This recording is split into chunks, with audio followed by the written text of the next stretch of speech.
Welcome, everyone. It is such a pleasure to be here with you, Blondel Pinnock, and we're going to talk about your work and really look forward to hearing you reflect on your path. But first, tell us about the print behind you. Maybe you can adjust the screen so we can see it a little bit I'm better. going to tilt it up a bit. And yes, so that is an homage to our class of 1986. That is from Tristan Elwell. Uh, That's an original print that he created, and I saw it and fell in love with it. And I ordered it a few weeks ago, and I was happy to receive it. So I right. thought it would be fitting to have this interview and have his print sitting right behind. That is absolutely beautiful. It's a beautiful image, really, really striking. Yeah. And he's such an amazing artist. He posts his work from time to time on Facebook. Mhm. So how did you find out about the print?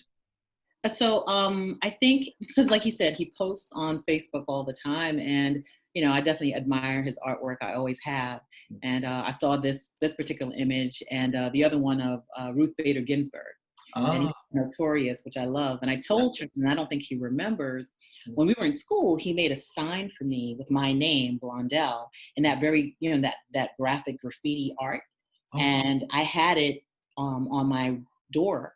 oh, I had put it on my door for pretty much my entire time that I was in high school. I had it on the door to my room.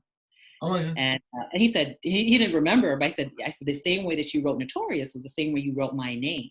Oh, wow. So I ordered that print as well because it just reminded me of that. So wait, what did you do? What did you do to deserve this great visual artist in ninth or 10th grade making this I work? think I just asked him to do Really? it. We were in homeroom, and I said, Can you do my name?" And I think he did it. That's that, fantastic. that was That's it. that's fantastic. When I went to college, um, not so much college, but over the years I meet people and I tell them that I went to LaGuardia or went to PA. I started at Mhm. PA, and it's kind of cachet. So like you could have taken that to college, put it on your door, and be like, "I'm Blondel Pinnock." I know. You know, I know. I I'm could doing have. art. I could have. I could have. But now I remembered it well. I Yeah. told him during reunion. He's like, "Really? I don't remember that." I said, "I do." That's amazing. Sometimes the way the impact the little things that we do that we forget about have on people years Yeah, afterwards. That's I know. amazing. That's I know. amazing. Well, I remember a moment that I hope I don't embarrass you by saying this, but Go ahead. towards the end of our senior year, there was an award ceremony, Hmm. and all kinds of awards for different achievements. And of course, you won a number of them. And there was this one big award, I forget what it was, but you got it, and the whole hall just kind of erupted. And there was the sense that like everyone was happy for Blondel, right? There was a lot of love for Blondel Pinnock that day, and it was really incredibly sweet. I always remember that. So whenever I see your name, I think of that kind of Oh, swell of communal affection. It was really great. I mean, I was telling someone the other day that I know for many kids, high school is difficult. Yeah. Like today, when I hear of what so many teenagers go through in high school, and I honestly have to say that I just had so much fondness and such a good time in our school. And I said, I don't know if I'm sure that there were kids that were struggling with depression or maybe even suicidal thoughts, but we never had anyone that I know of that committed suicide. We didn't have anybody that kind of was going through that we saw at least going through that angst. And I said, and I had this conversation with another graduate, and I said maybe it's because the school was so open, because it was an art school, because you were free to be who you were. Yeah. So we had kids that were gay. We had kids that were, transitioning and figuring it out. We had kids that, I remember my first day coming from the Bronx and sitting next to someone that had a green mohawk. His head was shaved, green mohawk, and he was sitting right next to me. And it took me by surprise for a moment. But then after a while, I realized, he's here trying to learn the same thing that I am. And he was cool with me. I was cool with him. So it wasn't an issue. And I think today, in some schools, that person would stand out Yeah. in some way, shape, or form, and possibly even be ridiculed. Yeah. But I was blessed to be in a school where it didn't matter. None of that mattered. Yeah, yeah, yeah. So you say you bring a perspective that's not only from your own experience, which I want to get back to, but you have a son, you have a college age son. So I Yes, imagine when I you were do. thinking of high schools for him, you really had to think about where he'd fit in, what would work for him. Yes, Yeah, yes, yeah, yes. was a lot of work. Yeah. What was on your mind as you were looking for places for him? Like thinking So, about what can, what can happen in these years and what the pitfalls are. right. So I remember specifically after elementary school, I said I wanted him to go to a place where he would have good friends. Yeah. Because I think that no matter what, friendship is important, and to have a good core group of friends, I think was important. And I didn't see him developing that necessarily in elementary school, Hmm. but he was fortunate enough to get into a middle school, the school at Columbia actually, Mm. in the sixth grade, and he has definitely developed a bond and a friendship that lasts till today. In fact, the young man I was telling you about is his friend from middle school. Yeah. Yeah. And so I love that every time he comes home, they all get together. They still talk. They still, I still talk to some of the parents. Right. So that was an important thing for me, for him to develop that. And they're good kids. They're great kids. So I'm happy about that. And that was important for me. Yeah. And when it came time for high school, he went to boarding school. He went to, and I think we talked about this, he went to a friend's school. Yeah. Yeah. So it was important for me to have him go somewhere that had the ideals and beliefs that I think are important from a moral perspective. And I do think that the Friends School does embody that in their philosophy. And that was important for me. And that particular school, it was a boarding school, but they did a very good job with diversity. Yeah. So they had a good number of Black students, of Latino students, of administrators of color. So for me, that was also very important. Was that a commonality that you had in your two high school experiences? Like, did you feel that when you were at M&A and LaGuardia? Did you feel like it was sufficiently diverse, or the? I did. Yeah. I did. I honestly did. I felt that I did feel that school was diverse, at least for me, from my perspective, my limited perspective. Yeah. I felt that we had. I felt that I had friends from almost every group, and even when people did go to their separate sides and tables, at the end of the day, what brought us together was the love of art.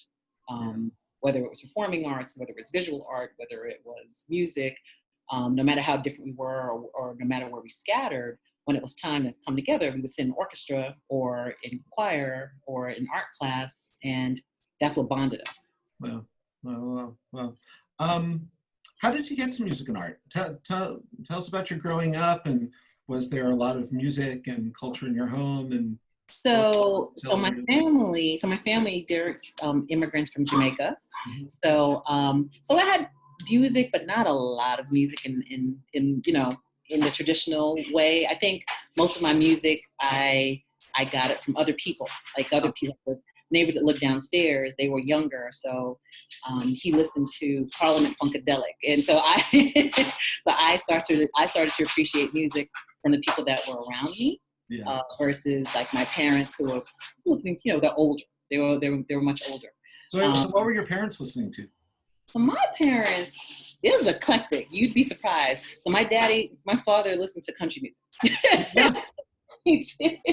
Who do you listen to? Do you remember? He listened to what's his name? Kenny Rogers. Do you really like Kenny Rogers? Kenny Rogers is legit. But he listened to country. Like when we were in the car, he had the country music station on. Believe it or not. Really? Did he like Willie Nelson? Willie Nelson was big. Yeah, he liked Willie Nelson. Yeah, my daddy listened to country music. Go figure. Oh, wow. Go figure. Yeah, but, well, it's interesting. But I think. Yeah. And I was going to say, but I think why, because the storytelling in country music, and I think for him, particularly as a Jamaican man, I think storytelling of it probably resonated with him more than anything. All right, so two comments on that. One is, have you seen the Ken Burns documentary about country music? I haven't. No? I was going to say go watch it, but it's like, hours and hours. But as all his things are. Yeah. But the reflections on country music and race, I think, are really interesting. Like that originally country music, they call it the rub, because it's a mix of different cultures, right, all coming together. Right. But also, I discovered, I don't know, this like 15 years ago, I bought a CD of Desmond Decker, who's a great Jamaican reggae artist, and he did a cover of the song Country Roads. See? And he says, country roads take me home to the place where I belong, West Jamaica, instead of West Virginia. Yes. It was great. It was great. I I know what I want to say. Mhm. In the Ken Burns documentary, they talk about Charlie Parker.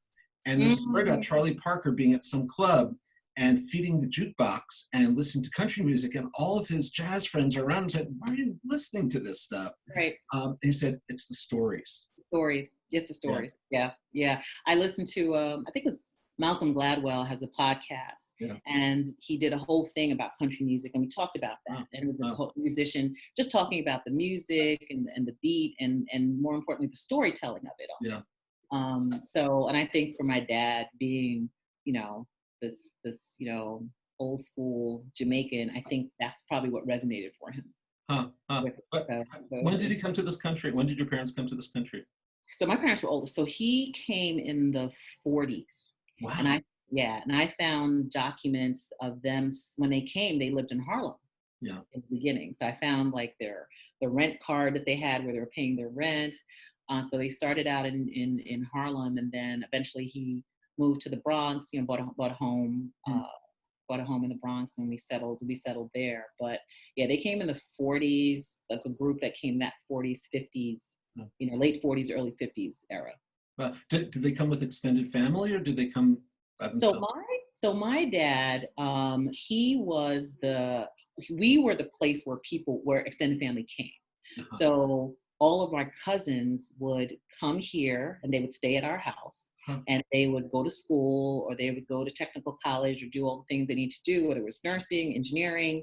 And once they finished, they would leave, and then they would go on and live their lives as productive citizens. But our house was the first stop that they made. So I grew up with seeing a lot of my cousins from Jamaica come, and they stayed with us, and that was sort of the norm. That's wonderful. So they would come here as young people, I take it, like children or high school, college, or something. High school, college age. Mm-hmm. Wow. And I assume you're still connected to these cousins and in touch with them? I am. So right, because I was always the little baby, and they were a little older. But yeah, so I'm still very close and connected to them because of that. So our house was always, a place where you had people coming in and out. Wow, that's really beautiful. And I imagine your parents they must have loved that. I mean, you don't do that unless you really. Yeah. I mean, I think it was. They felt it was their obligation, because they were able to come here, and they were able to become homeowners and make it. And their obligation was to pay it forward and bring all the relatives that needed to come, the younger relatives, and help them get established so that they could go off and do the same. Wow. How did they make it? I mean, it sounds like they were very economically successful once they got here. What did they do? So believe it or not, my father, so the two things I remember him doing, because we lived in the South Bronx, and there was, I don't know if you've ever been on the Bruckner Expressway. Sure. There's it's called the Banknote Building. So it's this big brown building, if you're ever taking it from the Bronx to Manhattan. And so, it's this big brown building. So my father used to work there. And the Banknote Building was the place that made the ink for money. Oh my gosh. Right, the banknotes. So he worked there, and we didn't live too far from there. So I remember that. I remember him working there when I was young. And then he started working as a security guard for the banks. So he worked for Chase Manhattan, I think it was like Manufacturers Hanover at the time. And then he worked for NatWest and for Fleet. So he worked as a security guard until his retirement. Wow. And my stepmother, she was a domestic. So she worked for different families throughout Manhattan. And, so just, had the benefit of her working for many different families who I got to meet as a kid growing up as well. Yeah. But they obviously worked very hard, and I imagine saved and managed what they made very, very carefully to. They did. I mean, I think of what my father was able to do on his salary, and he probably has more money sitting in his bank than I do right now. And I was like, how is he able to do that? But Wow. yeah, definitely very, very frugal, very smart. My father didn't, I don't think he concluded high school, but he was a very, very smart man. Very, very, he read all the time. Wow. He invested in the stock market. In fact, I just found the other day cleaning up 25 shares of AT&T, and some share of another Caribbean hotel corporation that he purchased in 1962. So that's just kind of where his mind was. Wow. Yeah. Like, did he really know the stock market? Did he follow it closely? He followed it. He followed it. He definitely followed it. Yeah. But so he did. He did okay for himself. Wow. He did Wow. okay. Did he talk to you about sort of how to do that for yourself? He did. He did. Yeah. He would show me, because when he worked at the bank, he would get part of his salary was in stock and Yeah. shares. So he would always make me look at whatever bank he worked at. Looked at the stock and see how it was doing. Wow. So, I mean, that's one thing I definitely learned from him. It's just like, oh, okay, I get Wow. it. So I want to come back to your experience about PA and being at home, but I can't resist asking this question now, right? I don't know how much people know, but most of your career Mhm. has been in finance and financing Yep. real estate projects and community development projects. And, Yep. you can look at Blondel's Facebook, it's no mystery, but for 10 years, right, you worked for Carver Bank in Harlem, which is a Black-owned bank. Am I right? Yeah. Yep. And now you're the COO of the Greater Jamaica Community Development Corporation. Mhm. And is there, I mean, in your mind, is there a connection between your dad working at banks and teaching you and you going in this direction? Um, I never thought about it. I Oh, never made that connection. yeah, That's a good question. Because I started out as a lawyer, yeah. and I think my father had always wanted me to be a lawyer. Uh, And if you would ask me at any stage in my life what I wanted to be, I would say a lawyer. At uh, 4, at 8, at 12, 16, 20, I was like, I'm gonna be a uh, lawyer. So I did go to law school. yeah. I did pass the bar. I did practice for a bit, but then I realized that I really liked real estate. Uh, And so like it in what way? at first I wanted to do, because I was a litigator. So I was working at a law firm and litigating, civil cases, slip and falls. And it was good, but I was just like, I don't want to do this for the rest of my life. I wanted to do more transactional real estate work. Like I wanted to do, I saw these big projects going up. I'm like, well, how do I get involved? And I want to be the lawyer for that. Uh, And I had the opportunity to go work for the city of New York, the Department of Housing Preservation and Development. mhm. The gentleman who was commissioner had asked me to come aboard. So I was able to come on and work as an assistant deputy commissioner there. And it was a great experience, Mhm. great experience for me, Mhm. because I really learned how you could use public policy to build affordable housing, Uh-huh. and to change neighborhoods. So it was great. It was And great. was that a different direction that you saw yourself going in? Because first you said I want to build. It sounded like I want to build huge buildings, right? That Right. are very expensive and generate. Correct. And then you're talking about how did you make that shift? What interested I, you in I that? think I think being at the agency and kind of seeing how you were changing blighted neighborhoods and making them thriving neighborhoods, Yeah, and just being part of the affordable housing space and kind of seeing the good work that was being done there and who the housing was for. yeah, That to me resonated with me once I got there. This is good. You could do good and yeah, do well. yeah. And I think that taught me that I could do good and do well. Wow, wow, wow. So let's get back to that for a second. So I tell everyone who we do these conversations with, I'll just do a Google search and I'll look at what comes up. And I saw a bio of yours. I forget what it was for, but there were numbers there that to me are just kind of like in the stratosphere. And I wonder what they mean to you. So one said that you leveraged, when you were at Carver, you leveraged $300 million of capital. Mhm. Mhm. Okay. And then originated another 200 million or something like that in Mhm. loans. Mhm. First of all, I can't get my head around that much money. I'm sure you deal with that. But what does that mean in practical terms, and what does it mean in practical terms for the neighborhoods that you were serving? So Carver was fortunate to be part of a program called New Markets Tax Credits. So it's equity from the federal government. Yeah. And because Carver was in the program, we got a total of almost 160 million in those credits. Mm-hmm. And by taking those credits and putting them in the most deserving neighborhoods, like you had to build a project in a neighborhood that was highly, highly distressed, which means that it had no way of coming back on its own. So all those private dollars that we got by selling those credits to private investors were put to use to creating a project in these highly distressed neighborhoods. Mm-hmm. So in addition to the funding that we got from Carver, private developers would come in and put in additional money to build, whether it was a daycare center or a charter school or some sort of housing, but the housing also accommodated a homeless component or something of that nature. So the type of projects I was able to do with that program, I was able to leverage up additional funding from the private sector to help build neighborhoods. Wow. And so just give us a sense of scale. So if someone wants to open up a daycare center that serves, I don't know, 30 to 50 kids, how much money do they need to make that happen? So it depends. So it depends on where they're building and how they're building. But if they wanted to build a new building from the ground up, so you're talking about, at least $15 to $20 million that would be needed in order to get something like that done. Yeah.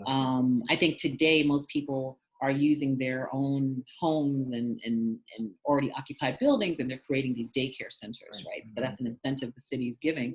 But I was able to be part of a program where people were able to take a building and create, in one part of it, a daycare center, in one part of it, office space for nonprofit and home services. And above that building, they would have affordable housing that would be above the building, located in the South Bronx, located in certain areas of Brooklyn or in Harlem. So that was the nature of that program and a lot of what Carver did. Wow. And similar to what you're doing now, but in a different way? In a different way. So, I've been working in the banking space for almost 20 years. So prior to Carver, I was at Bank of America and Fleet Bank as a senior real estate developer or a manager. So 10 and 10 pretty much. And then I decided to go out on my own and be a consultant. And so I was consulting for a year, working with some cities, actually local municipalities, and helping them with activating plans and projects for their community, generally for the Black community, depending on what was happening. But then I got a call to see about being a COO at an economic development corporation. And at first, I had to think about it, like, do I want to go back to work for someone, or do I want to stay working for myself? And I made the decision that I wanted to. And do I want to go work for a nonprofit? Because I finance nonprofits. So part of what I did is I gave loans to nonprofits, but I never worked for a nonprofit. So I had to figure that out as well. But I'm actually glad that I'm there, because it is, I never would have thought about it on my own unless I got the call. But, it's a great organization. It's been around since 1967. Wow. It has really helped to develop Southeast Queens. And it is an owner of real estate, it's a manager of property. We provide small business loans to minority businesses. So all the things that I have touched and that I work on in my prior 20 years, I'm putting to use today. It's amazing. I mean, what's amazing to me is to think about how one project or one business can have an impact on people's lives, right? Anywhere, right? And that over the time that you've been in the field and what you've done, I'm just doing quick calculation in my head. It sounds like there are dozens and dozens of these different projects out there that you played a central role in getting off the ground. I did. So, one of the things that I loved about, because I lived in Harlem for many years, and one of the things I loved about it is I could go around to different buildings and point and say, I financed that. or I did that one, or I did that one, and I know that one. And that made me feel good to know that I could actually, I could identify these buildings and projects that I actually had a hand in helping to get started. So that makes me feel good. And it's indelible, right? It's there. It's not leaving. So I always will know that I had a part in kind of making these neighborhoods happen. Now, some would argue that a lot of Harlem has been gentrified as a result of some of these projects. But it also has given opportunity for a lot of people to live there, including myself, that benefited from what happened, and I was able to be a homeowner, at least a condo owner, in Manhattan because of that. Yeah, yeah. When you see those projects that are up, and I understand it's complex, but when you see those projects, or when you think of it, what goes through your mind? I think for me, when I see the projects, I take a look comprehensively of the neighborhood and what it has done. And for some of those projects, it's been catalytic, right? Because I would remember a block that was totally deserted, where you didn't see people, you didn't see cars, you didn't see businesses. And then you see that one project go up, and then all of a sudden you start to see other things come into play. There was one area where I was living in Harlem, and it was desolate. You didn't see anyone. It was a vacant lot across the street from where I was. There was a car repair shop, and it's on Frederick Douglass Boulevard. Frederick Douglass Boulevard right now is this major restaurant row thoroughfare. And I can't believe the transition from when I was there in 01, 02 to what took place in another, I would say 7 to 8 years, how it changed. Now there's a supermarket, there are like 10 restaurants, there are all these things that didn't exist when I was there. Yeah. So I think for me, seeing how catalytic certain projects can be for a neighborhood, and the change that it can, create. Yeah, yeah.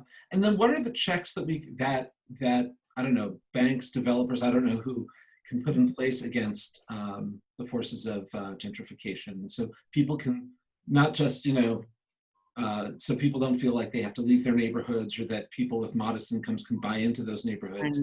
So I think the biggest checks, right? It's affordability, right? So how affordable is it? Because I think the city touts, oh, we're building affordable housing and it's a lottery, but for many people, they're like, but it's still not affordable to me, right? So it's the level of affordability, like how far down the continuum of incomes are we going to go to get to people, and to get people to be homeowners, and to get people to be vested, because I do think it means more government subsidy, right? Because developers, they're only going to build what they can for their profit, and it is what it is. They're not going to make less money, and if you want to have more affordable housing, you're going to have more government subsidy in order to make it happen, to subsidize some of that.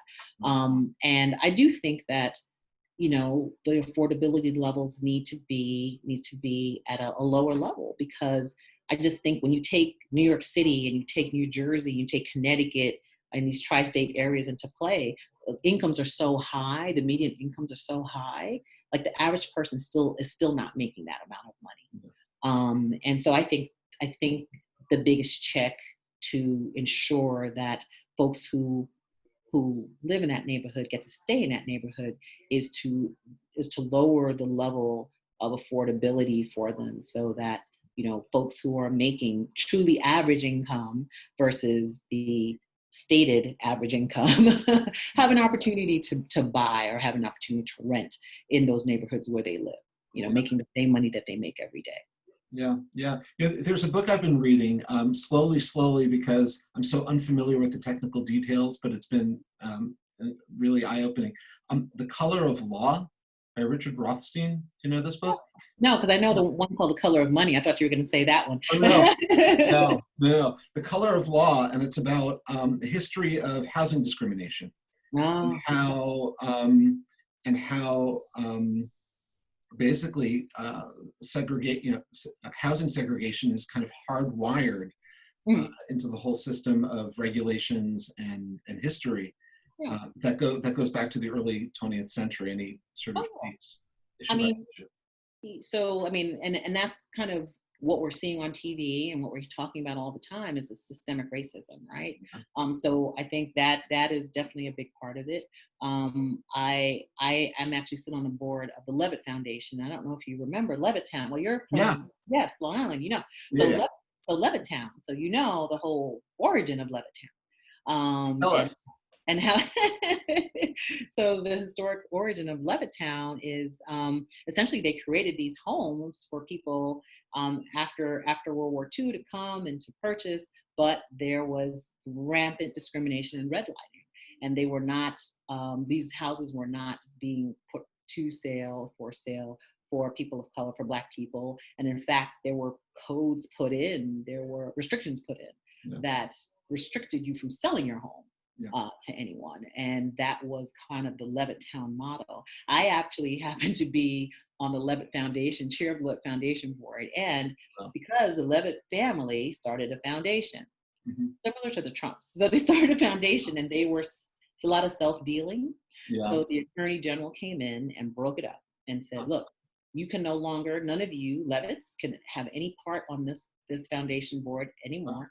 And they had to pull in independent board members to come and run the foundation. So I found myself as a board member of Levitt. Wait, back up. You found yourself. Well, I didn't find myself. Someone found me. But someone found. Okay, good. Yeah, don't be so modest. Someone found Blondel Pinnock. Said this is a great person to have here. Yeah, so someone found me, and for 10 years now, I have been in the Levitt Foundation board, and it's been amazing because we're able to we created a whole mission and methodology on what we were going to do with our foundation, and we provide funds to organizations in New York City that provide food equity.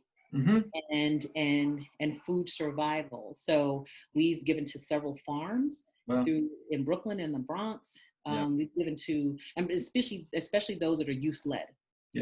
So we've given now over time several millions of dollars to different organizations throughout the boroughs that focus on food equity and that are youth led. So it's been great. It's been great. That's so amazing. We took something that was bad and we made it good. That's right. That's right. Well, trying to turn things around and transform society one project at a time. But this is a huge project. I mean, the ability to support food justice initiatives. I mean, it's just it really is. I mean, and it's allowed me to learn a lot about what it takes to do that, and just going back to your point about just the inequities that exist in our communities and our neighborhoods, and how people can't just get basic food, healthy food, and the struggle to get that. So being part of an organization that helps groups and organizations have food sustainability and have their own authority to do that, and make sure that there are green vegetables in their gardens, I think is something that I'm glad I've been able to be a part of. Yeah. Well, it's right. I remember, I think it was in the early 2000s, maybe it was even earlier, where Magic Johnson started building movie theaters and Starbucks. And I remember talking to someone who was actually involved in the, in the food justice world back in the early 2000s when no one was doing it. And this person said to me, "You shouldn't be building movie theaters. You should be building supermarkets." Yeah. I know. That's true. That's probably right. Probably right, because probably in a lot of neighborhoods where he did put those theaters, there were food deserts anyway. And you needed to have that. But I think ultimately some of those neighborhoods started seeing, different changes as a result of that, of the business and people coming. So you started to have to put other things to support the folks that are coming into those communities, into those neighborhoods. But yes, he did one in Harlem. He did the first Starbucks in Harlem, and then the Magic Johnson movie theater. Yeah, so, where's that, 125th Street? Yep. Right there. So we could there's so much to talk about and so much to geek out on. Let's go back earlier. I'm so fascinated by your family and the values that you talked about and the connection with your dad. You have a sister too, right? And she went to LaGuardia. Right. So you both wound up going to LaGuardia. So tell us like how that happened, growing up in your home and how you got into music and. So easily. So I had some cousins out in Queens, and they had a piano. Uh-huh. And they would always, when we went to visit, they would always go on the piano and they would play. And I remember one day coming home, my father said, "Next time you go over there, you're going to know how to play the piano." So, and I had to be maybe six or seven, I don't know. Wow. And we found a piano teacher by the name of Minnie P. Mellon that was about 4 blocks from where I was. Yeah. So I started taking piano lessons there at the age of 7. Yeah. And she was a music teacher in the New York City public schools, and she had about 4 or 5 pianos throughout her home. So I could be downstairs taking lessons. There'd be someone upstairs taking lessons. There were like several pianos throughout. And then her tenant, whose name I remember, Mr. Gulag, he played the trombone. Gulag? Mr. Gulag, yes. And he played if you don't play well in the lesson, I'll send you to the Gulag. Gulag, right, Mr. Gulag. But he played the trombone. Oh, wow. And so he was over there, and he sometimes gave people trombone lessons and brass lessons. Wow. And so I started going there. My sister started going there. I think almost every Black child in that neighborhood pretty much started going there, and it became more than just piano lessons. It was your safe place to go after school and for your parents to pick you up. Wow. So a lot of kids would come and drop their bags, and then they'd be there, and their parents would then come and pick them up. And then as we got older, those who were older, we started to become piano teachers. So I started teaching the younger kids. Wow. And so it just became a factory, basically, of the teenagers teaching the 6 and 7-year-olds. Wow. As we were there. So, and her goal was to make us all proficient. She said we all had to take the tests for Bronx Science and Stuyvesant. Wow. We all had to take the tests for LaGuardia, for music and art. Wow. Every person that came there had to do it. Oh my God. Wait, go back a second. So what kind of music were you learning? Classical. Yeah. But what pieces? Do you recall what books you were working with? Every Bach invention. It was her. So theory was her thing. Yeah. She was a music theory teacher, and so I spent majority of my time just doing my finger exercises and working on Bach and Bach. But my favorite composer was Chopin. Really? Well, so what Chopin were you playing? Oh my gosh. I played a lot. I played a lot of Chopin. Like when I got to a point where I was proficient enough, and I could decide what I wanted to do, what I wanted to play. I always chose Chopin because I like the Romantic era. Yeah. Of music. So I just love the melodies and the chords and the complexity of the music. So Chopin was my favorite composer for piano. Wow. That I did. But in between that, she had us always doing our exercises and that's just kind of what I did. And she was a very, very, very good music teacher. Yeah. I think all of us owe her a debt of gratitude because there were so many kids that came through there that went to a whole group of us from there wind up going to LaGuardia. Yeah. About 5 or 6 of us, we would take the bus together. And so because of what we learned there and because of her prep of us for that school and didn't think anything of it, just like, okay, this is just something. And it was just like, you're going to do this. And we're like, okay. And you just... Now, did she do this sort of generation after generation of kids, or was it, She did it generation after generation of kids. Wow. And she knew, because in addition to playing piano, I played violin in my middle school as well. Yeah. But she made sure that we were prepared with the listening and the tapping, and that we would be ready for the test when it was time. Wow. Wow, Yeah, wow, wow. we owe a debt of gratitude to Miss Mellon. Wait, what's her name again? She had this fantastic name. Minnie P. Mellon. Minnie P. Mellon? Mellon, like Mello. Yes. Minnie P. Mellon. That's like that's a name that you make, a book series, the Minnie musical P. adventures of Minnie P. Minnie P. Mellon, exactly. Wow, she sounds like a remarkable human being. She was. She was amazing. She was Yeah. amazing. I mean, when we had our recitals, there were at least 90 kids Wow. that would come through, and we started with the little ones playing, playing the simple to the last person who played Rachmaninoff. I mean, it was just, Yeah. it was pretty cool. That's amazing. That's amazing. Someone who was, there were people who were mentors, right? These kind of musical mentors, these citywide people. Mm-hmm. And one of them was, of course, Jonathan Strasser, Mr. Strasser. Yes. Yes. But the commonality was that they would work with kids who were really little and people who were really advanced, and see that music making wasn't just about making music; it was about developing as a human being. And certainly this, Mrs. Mellon, or Ms. Mellon, or Miss Mellon. Miss Mellon. Mellon really, it sounds like she really understood and was looking out for the young people in your community.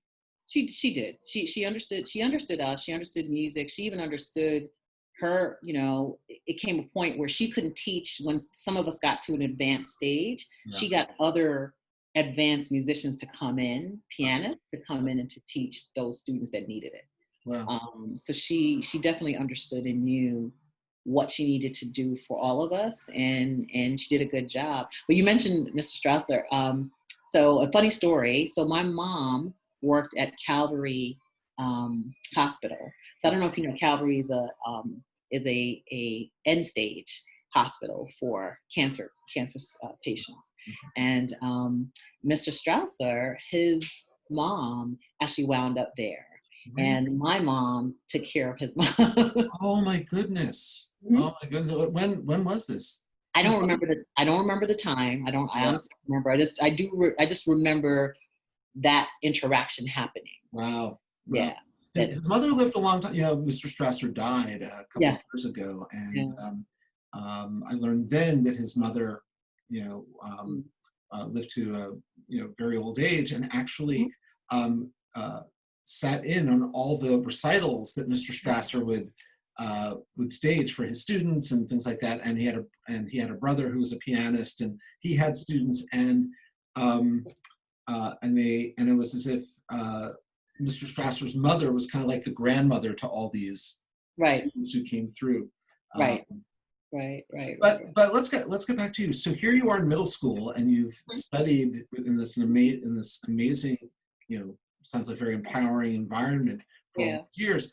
And so you're applying to schools now. So what's going through your mind, and where are you at?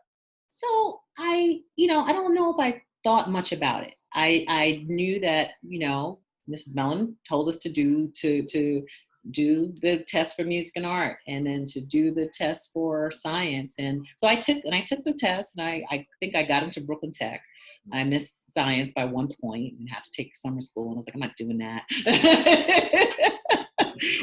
So, I know. So I was just like, I'm just gonna go to music and art. It'll be fine. But I don't think I thought any one way about it. I think because most of my friends were going there too, it made the decision easy. So I was just like, okay, I'll do what I get to play. It seemed like a great school. And actually, Mrs. Washington did my audition. So Paula Washington.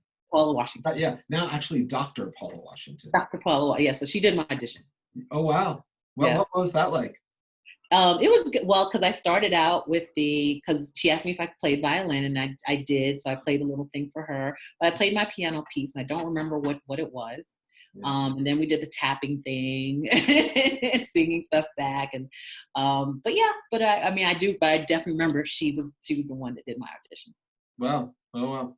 And then you got to music and art, and like all people who get in on piano, they give you a string instrument, and You actually took up cello? I did. I Yeah. did. I did. So I had Mrs. Ox Uh-huh. because I was doing the beginning cello because I never played before. Yeah. But I love the sound. I love the cello. Like I Yeah. love the sound of the cello as an Yeah. instrument, even to this day. Yeah. It is one of my favorite string instruments. But I knew I wasn't going to take private lessons with it because I was just like, I knew piano was gonna be my primary instrument. And so I just did cello. I think one time I tried to take the cello home on the bus and the train. I was like, I'm not doing this anymore. Like Yeah. that's it. I was like, no, this is too hard. I'm not doing this. Yeah. So how intensely did you pursue piano in high school, and what was it like to, have your experience and then all of a sudden be transplanted in M&A and see all these other musicians and Yeah, artists around? well, I will tell you, it was very humbling because you think that you're really good, Yeah. and then you get to our school, and you see some other pianists, and you're like, oh wow, okay, I'm good, but not great. And I honestly felt that I did see and hear great musicians that were my age. Yeah. Like Vincent. I mean, I think Vincent Craig was amazing. And the musicians that I encountered in gospel chorus, just phenomenal. And the voices, and the students who their initial instruments were, whether it was a woodwind or brass or strings. I mean, they're really, really talented musicians. I mean, I think students that put in the 10,000 hours Yeah. were definitely at our school. Yeah. And I think it has given me a level of appreciation for music, Yeah. in a way that, makes it hard for me to listen to. My sister and I joke because I said it makes it hard for us to listen to other kids play. Like when I would go to my son's school and he would have concerts and things, we would sit there like, A tough critic. we were tough. We were like, this is nice, but it's not impressive. Right. And other parents would say, "Oh, my kid's a genius. He can play. And they're like, oh, this is Isn't he wonderful. amazing? This is wonderful. It's Aren't he amazing. amazing?" My sister and I texting each other like, this is horrible. They're so out of tune. Who's conducting this? Why did You are tough. You are tough. Well, it's interesting what you say about people we went to high school with. I mean, Vincent Craig is a professor of piano now at Westchester University, which is part of the state. It's a flagship school in the state college system in Pennsylvania. We also went. Well, yeah, we also went to high school with Daniel Matsukawa, who is now the principal bassoonist for the Philadelphia Orchestra and teaches at the Curtis Institute and is this world-renowned bassoonist and conductor. And these are just two people. I've run into people. I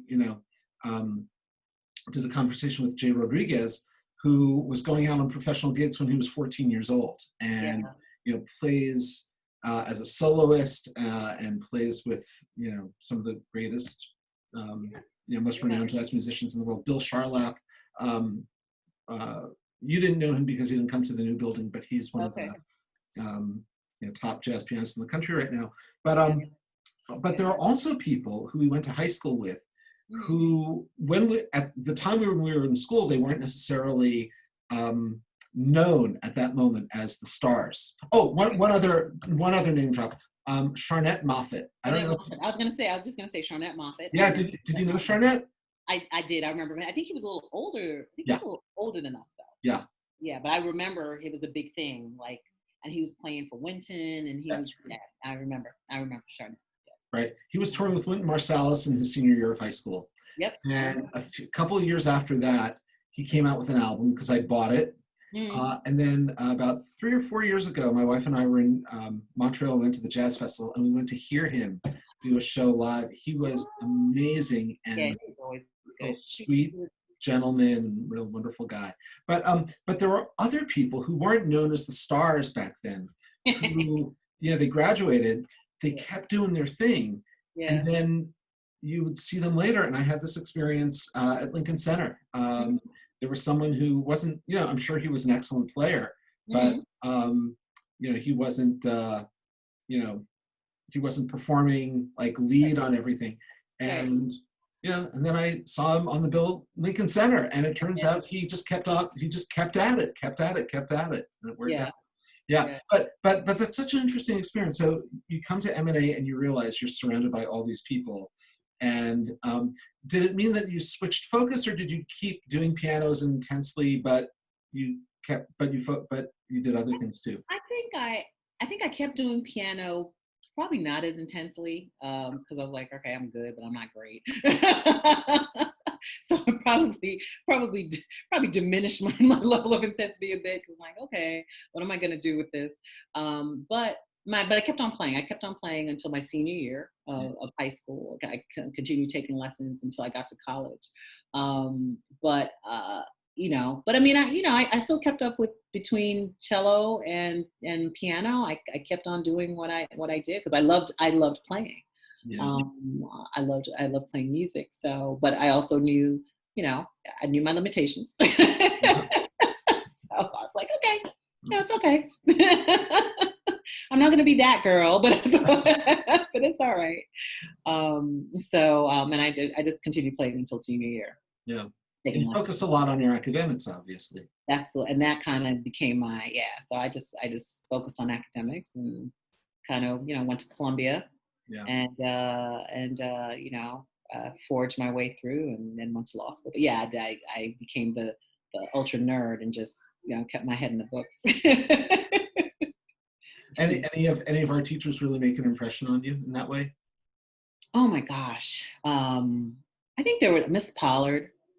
Interesting. I think Miss Pollard, just from an English perspective, and the books that she made us read. I mean, I remember me reading The Color Purple in her Yeah. class. Yeah. That was huge, to read, to be able to be given a book to read of, people that I could identify with, as well as Song of Solomon, and just some of the books that she had us read, which was She just great. assigned Song of Solomon? Yeah, yeah. So I mean, so I know Miss Pollard, at least for me, had a major impact, um, uh, from the standpoint of just my reading and English, and my love for literature.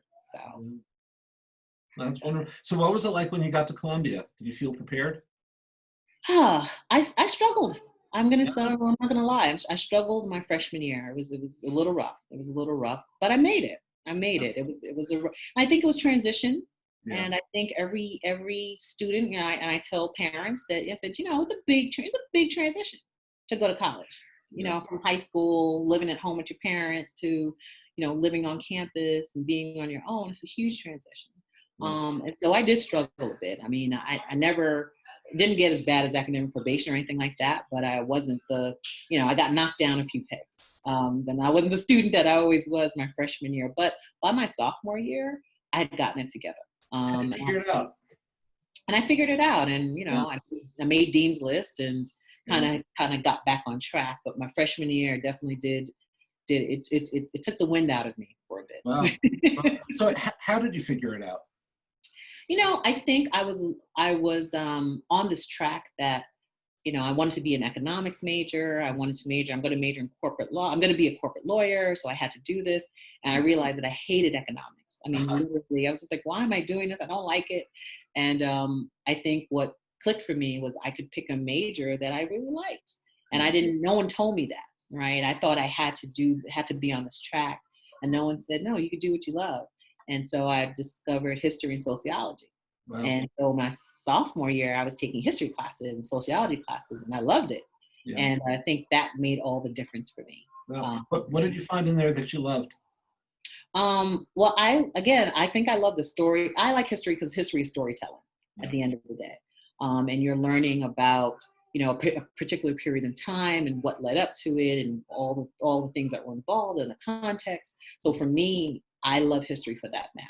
Like I love, I was just sitting here, we were watching Hamilton again for today. And I said, I love Hamilton because of the story and the context behind everything, and the history of it. And, again, I went to Columbia and Hamilton Hall, and I learned all about Hamilton. I lived in Harlem, and Hamilton Grange was right up the hill. So, just understanding the history and the context of that, I think, Jamel Mansion, Aaron Burr was married to, to Jamel. So, just bringing all those pieces together, I think is always fascinating for me. So I love history. Wow. And what about sociology? Sociology was great because then you get to learn about people. So most of the books that I read, on my spare time, whenever that is, tend to be sociology books. So Yeah. like I love Malcolm Gladwell. Yeah. I read a lot of Malcolm Gladwell because you like to know how people tick, like what makes people do the things they do, Yeah. and that's what sociology really is. Yeah. Yeah. So I like that. Yeah. So what are you reading with So with so your right wide range of interests and things that you're into? so right now I'm reading, of course, the book everyone's reading is White Fragility. Uh-huh. So because I said let me learn some things, let me figure some things Uh-huh. out. But outside of that, the book I am excited about reading is the actually the autobiography of Nelson Mandela. Ooh. um, Wow. yeah, yeah, Wow. because I But of not course, the long, is it the long the walk long of walk. freedom? Yeah, Yeah. long Walk to freedom. Yeah. So I have that, so that's, Wow. yeah, that's a little, it's gonna take a little more time. Yeah. Yeah. But it'll be a compelling, Yeah. compelling gripping read. When you were at Columbia, did you take any classes with Manning Marable? I did not. I did not, because Manning came a little later. Oh, really? Okay. Yeah, he came a little later, so I didn't take any. I took Eric Stoner, and I took a course with Stokely Carmichael, but whatever his, I forget his, when he changed his name. Kwame So Ture? huh? Oh, he wrote a wait. He Kwame wrote a book Ture, on yeah, Kwame Kwame Ture. Ture. Yep, Yeah. Kwame Ture. So I took class with him, but Wow. yeah, no, I wasn't. I didn't take a class with Manning, but Manning came a little later on. I So see. Now I have his book on Malcolm Malcolm, X, yeah, and I there was recently a Netflix documentary on who killed Malcolm still X, Malcolm X. Yep, which was which was a brilliant documentary, and yeah, I went, it's not a book that I can pick up and page one and read cover to cover to the end. I find myself going back and forth in it, but it's incredible. yeah. No, yes. So, His book on Malcolm X. There was controversy. There's controversy about his book yeah, how so? yeah, yeah, because I think it was said that he alleged in the book that Malcolm may have had different love interests, Yeah, that may have not just been women, and so that caused a big thing. As I do remember that piece, right, right. but I have not read that book. Yeah, yeah. The interesting thing, which I never really fully appreciated, was that, um, of course, Alex Haley co-wrote the autobiography, which means he shaped it, Yes, and there's a whole narrative arc that he shaped, and then Manning Marable goes back and picks apart that narrative arc. but And yeah, and, yes. And and I read Alex Haley's book, of course. yeah, yeah, So yeah. yeah, Well, you say of course, right? It's yes. not of course to everybody, Not and of course to everybody, but yes, I did. I read Alex Haley's Malcolm X several well, times. a couple of times. Yeah. Oh, well, what did you identify with in the book? Oh, I just loved what I loved again. I loved Alex's storytelling, his ability to tell Malcolm X's story. Yeah, And for me, again, reading about Malcolm X and reading that I think his mother's mother was from the islands. Just kind of always seeing people who you don't know, but there is always this connection to the Caribbean in some way, shape, or form. yeah, And that was a fascinating kind of note that I never knew that he had some connection to the Caribbean yeah, because of, I think, his mother's mother. yeah, So yeah, yeah, that was kind of cool for me. yeah, yeah, Mhm. yeah. So I think we need to stop in a few moments.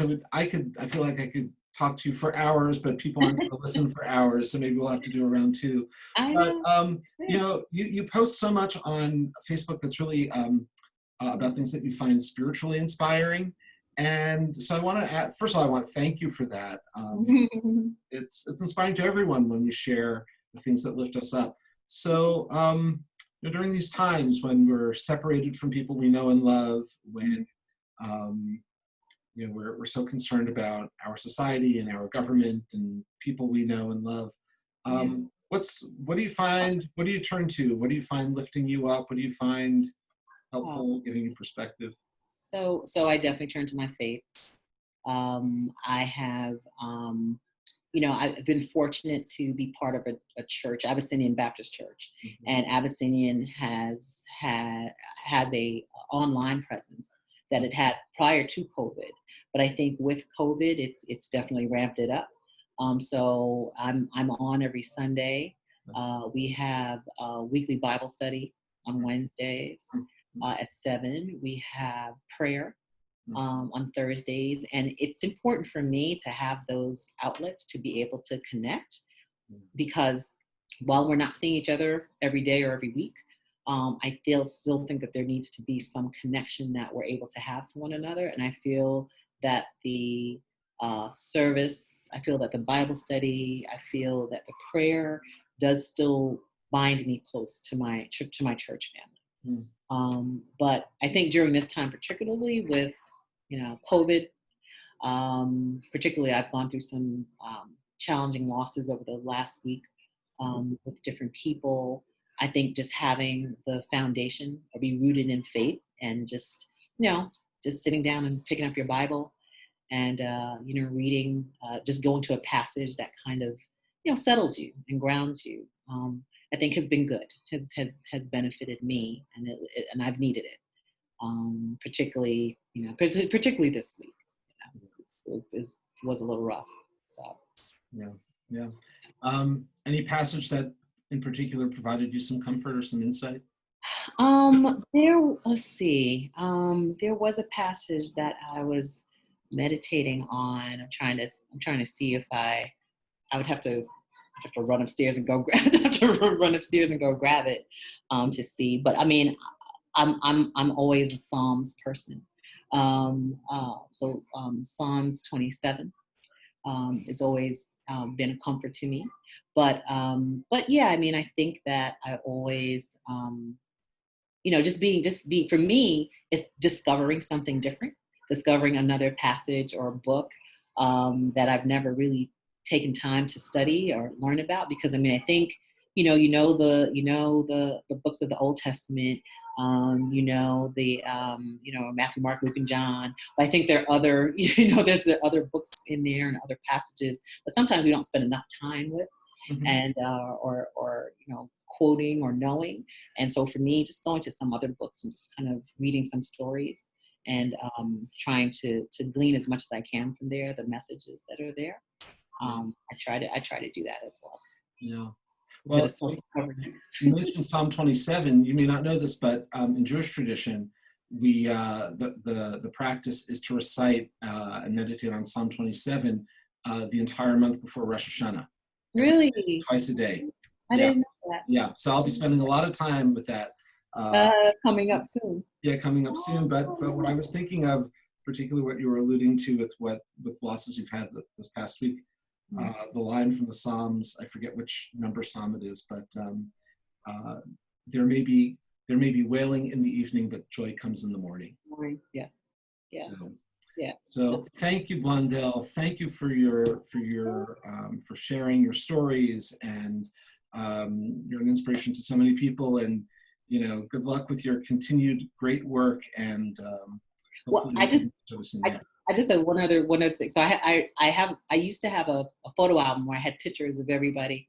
Oh yeah. And I have a picture of you. Oh my goodness. I had a picture of you from Halloween, and then I had another picture of you that we must have took downstairs in the orchestra one day. Oh. And so I was trying to see, but of course I've moved. So I was hoping I could find it, but no, but you are definitely in my album. Oh my gosh. That makes my week. Where if I can be in your album, that's have the curly hair. You were my it's like you were well, my when album. all this is over, I hope we can see each other in person. I know, that would be great. I would love to. Great. So, well, thank you for Blondel. listening to me, Justin. This was great. My pleasure. My pleasure. Thank you.